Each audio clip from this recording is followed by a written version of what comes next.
আসসালামু আলাইকুম। যারা বাঁকা হেসে বলেন চরমোনাইয়ের মুরিদ আছে ভোট নাই, একটা আসনও পাবে না, তাদেরকে চোখে আঙুল দিয়ে কিছু বিষয় দেখিয়ে দিতে চাই। বাংলাদেশে তথাকথিত যে বড় দলগুলো আছে তাদের জনবল মানেই কিন্তু বিরিয়ানির প্যাকেট, ভাড়া করে আনা জনবল, অথবা সুবিধাভোগী লেঠেল বাহিনী বা ভয় দেখিয়ে আনা বিভিন্ন শ্রেণী পেশার মানুষ। পক্ষান্তরে ইসলামী আন্দোলনের কর্মী সমর্থকদের দিকে তাকান। তারা পকেটের টাকা খরচ করে খেয়ে না খেয়ে আদর্শের টানে, শুধুমাত্র আদর্শের টানা তারা রাজপথে থেকেছে এবং এখনো পর্যন্ত থাকছে।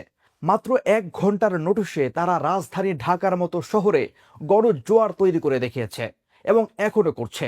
প্রতিটি মিছিল, প্রতিটি সমাবেশ, রাজপথ তারা উত্তাল করে রাখছে। এই গণজোয়ার, এই ইস্পাত কঠিন যে বন্ধন, এটা কি টাকা দিয়ে সম্ভব? চ্যালেঞ্জ করে বলা যায়, বাংলাদেশে এদের মতো নিবেদিত প্রাণ কর্মী বাহিনী এবং টাকার পাগল নয় বা ক্ষমতার পাগল নয়, আদর্শের পাগল, ইসলামপন্থী, সঠিক ইসলামপন্থী এরকম নিবেদিত প্রাণ কর্মী বাহিনী অন্য কোনো দলের নেই। এই জনস্রোত কিন্তু কোনো কৃত্রিম জনস্রোত নয় যে তারা টাকা দিয়ে এনেছে, তারা ভয় দেখিয়ে এনেছে।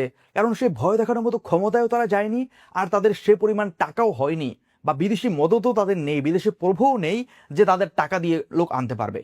অতএব তাদের এই নীরবতা বা তাদের এই আসন না পাওয়া, এখনো পর্যন্ত ক্ষমতার অংশী না হওয়াকে যারা দুর্বলতা হিসেবে ভাবেন, তারা বড় ভুল করছেন।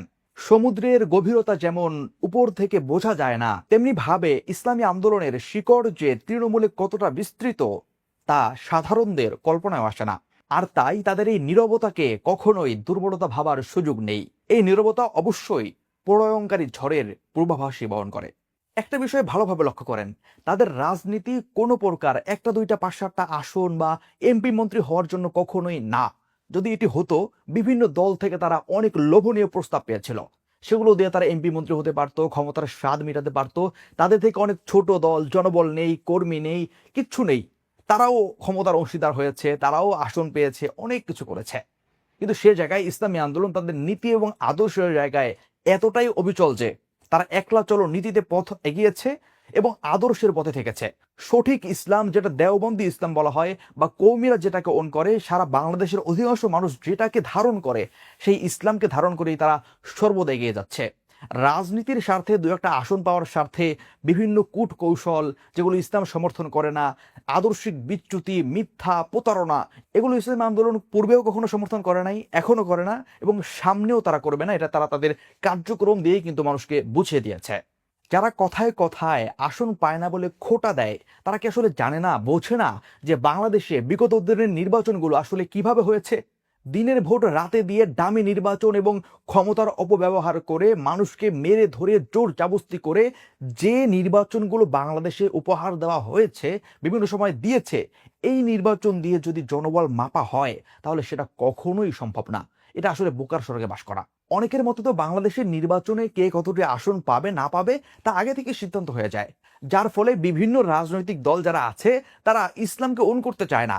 যে ইসলামের কথা বললে তো, শরিয়া আইনের কথা বললে তো আমি আসনগুলো আগে থেকে পাবো না, আমি আপোষ করতে পারবো না, বিতর্কত ভাবে যে ব্যাপারগুলো আছে আমি সেগুলো পাবো না, আমার ক্ষমতা লাগবে, সেজন্য আমি ইসলামের কথা বাদ দিয়ে হলো বিভিন্ন কৌশল অবলম্বন করে ক্ষমতায় যাওয়ার পন্থা করি। ইসলামী আন্দোলন যদি এটি চাইতো, তাহলে বিভিন্ন জনের থেকে প্রস্তাব নিয়ে বিভিন্ন লেজুর ভিত্তিক কাজ করে তারা বহুত আগেই অনেক আসন ভাগিয়ে নিতে পারতো। কিন্তু তারা এটি চায়নি, যার ফলে এদেশের মাটি মানুষ তাদের উপর আস্থা রেখেছে। বিগত সময়গুলোতে আমরা দেখেছি ইসলামী আন্দোলনের গণজোয়ারটা বা উত্থানটা কিভাবে হয়েছে, মানুষ কিভাবে তাদেরকে পছন্দ করছে, কেন পছন্দ করছে, এই সঠিক ইসলামের কারণে, এই ভ্রান্ত পথ থেকে, এই ছল চাতুরি থেকে দূরে থাকার কারণেই মানুষ তাদেরকে পছন্দ করছে। যেখানে ভোটের বাক্সেই নিরাপদ নয়, সেখানে আসনের দোহাই দিয়ে তাদের জনসমর্থনকে অস্বীকার করা হাস্যকর ছাড়া আর কিছুই নয়। যদি আসলেই সত্যিকারের ভোট হতো, মানুষ তাদের রায় জানাতে পারত, তাহলে রাজপথের এবং সারা দেশের এই গণজোয়ার ভোটের বাক্সেও পড়ত। আসসালামু আলাইকুম রহমতুল্লাহ।